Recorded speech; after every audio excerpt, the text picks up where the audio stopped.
Olá, querido líder, olá, querido irmão e irmã que participa da célula, olá, querido amigo que está nos escutando nessa reunião de célula e uma espécie de resumo da nossa mensagem de domingo, onde nós pegamos alguns versículos da carta de Paulo aos Coríntios, desde o versículo 8 até o versículo 16 de 1 Coríntios 7, que Paulo está falando para três grupos diferentes. Paulo fala para os solteiros, Paulo fala solteiros e viúvos, Paulo fala para os casados, recomendando que não se separem.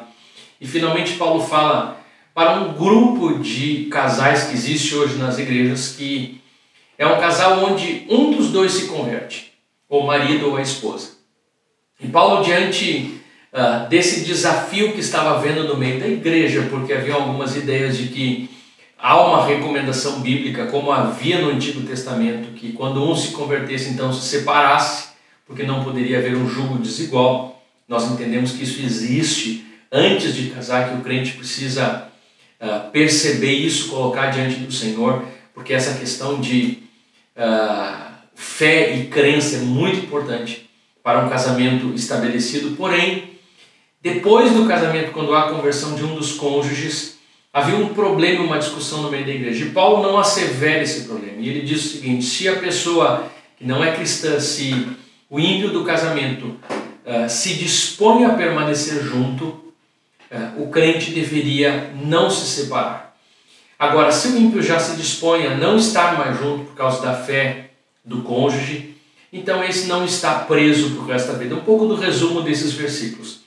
A questão é que o apóstolo Paulo nos fala um pouco a respeito, nos dá alguns argumentos do porquê esse crente deveria permanecer, o porquê esse crente deveria sustentar esse relacionamento.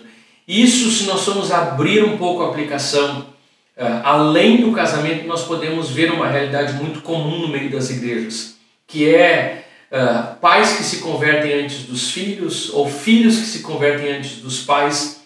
E tem coisas que nós não podemos mudar e nem devemos mudar, e a palavra não espera que isso seja mudado, que são esses nossos laços familiares, que eles existem e que muitos filhos se convertem antes dos pais e acaba produzindo no meio da família um desconforto, talvez por falta de sabedoria do que se converteu, ou por aquilo que a Bíblia já disse que aconteceria, uma espécie de implicância.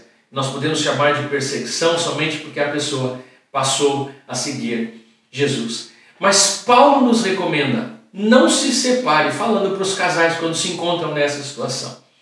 E nós podemos ampliar isso com aquilo que Paulo diz no finalzinho. Ele diz: Deus nos chamou, final do versículo 15, para vivermos em paz. Nós somos agentes de paz. Nós somos promotores da paz.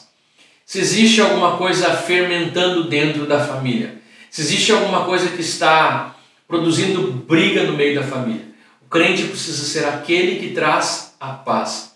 Existem alguns momentos que proclamar o Evangelho não vai produzir aquele sentimento tão confortável de paz. E nesses momentos, infelizmente, nós não vamos negar a nossa fé. Porém, a palavra aqui está dizendo para Paulo que a mulher santa precisa permanecer, que o homem santo precisa permanecer, porque ele é um agente de paz.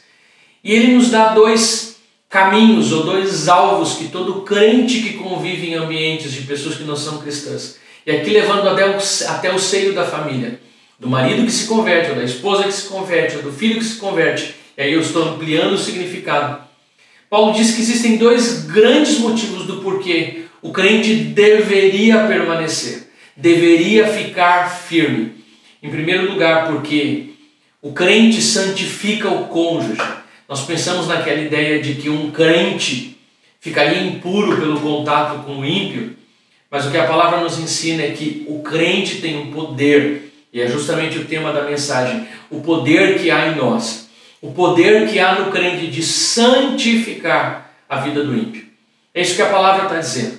Nós vemos também que com clareza Paulo estende até os filhos, e ele diz: se não fosse assim, os filhos seriam impuros.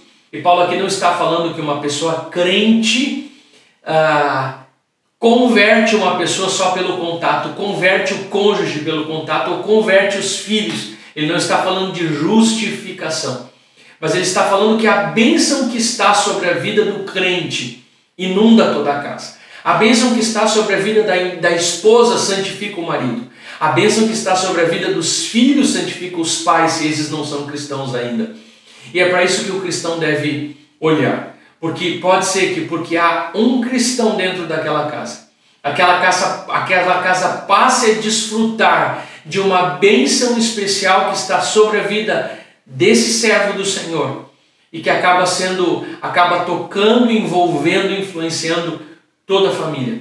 É para isso que eu preciso ver. É nessa paciência, é nessa confiança que eu preciso apoiar esse ensinamento do apóstolo Paulo. E por fim, nós temos poder não só para santificar, mas poder para testemunhar.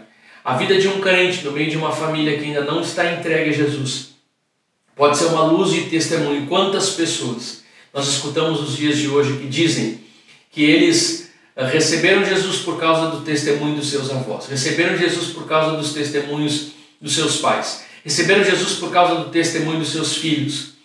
E nós fazemos, inclusive, domingo na igreja, fizemos uma enquete, e mais de 90% das pessoas levantaram a mão, que se converteram por causa do testemunho de algum familiar, da oração de algum familiar.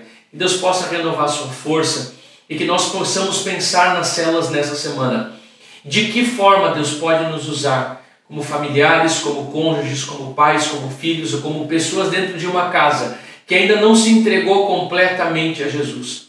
E quais as bênçãos paralelas que nós recebemos por isso, testemunhar acerca disso e nos animarmos na confiança do apóstolo Paulo, de que nós somos agentes de paz, que nós somos instrumentos de Deus para santificar as pessoas que vivem perto da gente. Em terceiro lugar, somos testemunhas do Senhor. Quando alguma coisa pensar ou lhe disser algo diferente, entenda que maior é aquele que está em você do que aquele que está no mundo. Que você se levante com autoridade, com amor, como um agente de paz, para alcançar sua família, para santificar os seus filhos, santificar os seus cônjuges. Que Deus os abençoe.